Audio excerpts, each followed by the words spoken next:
It's January 1826. The tiny parish of Warden in Northumberland, England, lies frozen under one of the bitterest winters in living memory. Snow clings to hedgerows like pale ghosts. The ground is so hard with frost that horses slip on the icy lanes, and as the sun sinks behind the rolling hills, the countryside plunges into darkness so complete it swallows whole the cottages and the lonely roads. This is where an elderly man named Joseph Hedley, better known across the region as Joe the Quilter, lived a quiet, solitary life. But on one freezing night, someone would enter his modest home and unleash a frenzy of violence so savage it shocked the nation. And nearly 200 years later, his killer remains unknown. Joseph Hedley wasn't a wealthy man. Born in 1749, Joe was known far and wide for his extraordinary skills as a quilter, a craftsperson who stitches intricate patterns into patchwork blankets. His designs were unlike anything else at the time. Delicate chains, precise diamonds, and floral motifs were so detailed they were celebrated not just in Northumberland, but as far away as London and even America. Joe had been married once to a woman 25 years his senior, but she passed away years before this story begins. The couple never had any children, and in his later years, Joe lived alone in a small thatched cottage called Homer's House on the edge of Warden village. Despite his fame, Joe never grew rich. He lived frugally, often relying on parish aid to get by. Neighbours described him as a kind, gentle soul who worked tirelessly, taking commissions for quilts while sharing tales and company with anyone who stopped by his cottage. But Joe's reputation for skill may have also made him a target. January 3rd, 1826. Joe begins his day as usual. That morning, he walks to visit neighbours, collecting a pitcher of milk, a pound of sugar, and the head and offal of a sheep from Mrs. Colbeck of Walwick Grange. It's an ordinary routine. Joe exchanges pleasantries and walks home with his goods, bundled against the biting cold. Later, around 6 o'clock that evening, a local labourer named William Herdman stopped by. When he enters the cottage, he sees Joe peeling some potatoes by the fire, preparing his evening meal. The two men chat, warming themselves at the hearth before Herdman leaves into the growing darkness. Not long after, around 7 o'clock, a travelling peddler named Mrs. Biggs knocks at Joe's door. She asks for directions to Fourstones, a nearby village. She would later be remembered as the last person to speak to Joe while he was alive. Sometime around 8 o'clock, a man named Mr. Smith, who worked at nearby Horton Castle, rides past Joe's home. He notices something unusual. No warm light shining from the windows. The cottage sits completely dark and silent, far too early for Joe to have gone to bed. Smith thinks little of it and continues on, but in the days that follow, concerns begin to grow. By January 7th, 4 days later, no one had seen or heard from Joe. Neighbours gathered outside Homer's house, knocking and calling his name. There's no answer. Finally, they force the door open. The sight inside will haunt them forever. Oh my God. Joe's small cottage is in chaos.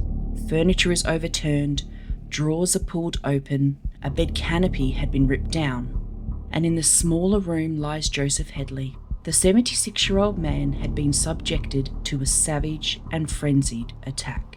He'd been stabbed and slashed over 40 times across his head, neck, and chest. His throat had been cut so deeply it nearly severed his head. On his hands were deep, defensive wounds, proof that he had fought so desperately for his life. Lying across his chest was a garden hoe, its blade clotted with the blood and strands of hair. Investigators believed other tools from the cottage were also used in the attack. Blood covered everything. It splattered on the walls, streaked across the floorboards, and even reached the chimney. Plates on the table were flecked with gore. Outside in the snow, searchers found Joe's wooden clogs, a fragment of his coat near a hedge. It seemed to tell a chilling story. Joe may have tried to escape, but was dragged back inside where the killing was finished. The news spread quickly, first across Northumberland, then the entire country. This wasn't just murder, it was a national sensation. The parish of Warden immediately posted a reward of 100 guineas for information leading to the killer. Even Sir Robert Peel, the Home Secretary and later the founder of modern police force, personally became involved. He issued a proclamation that any accomplice who came forward would be pardoned, provided that they were not directly responsible for the murder. Newspaper headlines screamed about the horrid murder of Joe the Quilter. Pamphlets were printed, ballads were sung in taverns, and engravings of Joe's cottage circulated far and wide. Dozens of men were questioned. Among key witnesses were William Herdman, the neighbour who last visited Joe, and Mrs. Biggs, the travelling peddler. Both were cleared quickly. Several local labourers and vagrants were arrested, including one man whose violent behaviour matched the savagery of the crime. But in the end, there wasn't enough evidence to charge anyone. Years later, there was even a deathbed confession by a man in Carlisle, but investigators found nothing to support his claim. The case went cold, and the identity of Joe's killer was lost to time. Even without a suspect, theories flourished. Robbery. Some believed Joe was killed for money he supposedly kept hidden. His cottage had been ransacked, suggesting a search for valuables, but Joe lived in poverty, occasionally relying on parish charity. There was likely nothing to steal. Vengeance. The sheer brutality, the over 40 wounds suggested something deeply personal. Could Joe have angered someone enough to drive them to such savagery? Strangers on the road.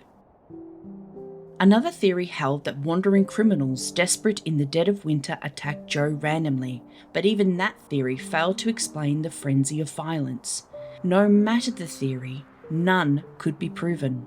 The truth remained buried beneath the snow of that winter.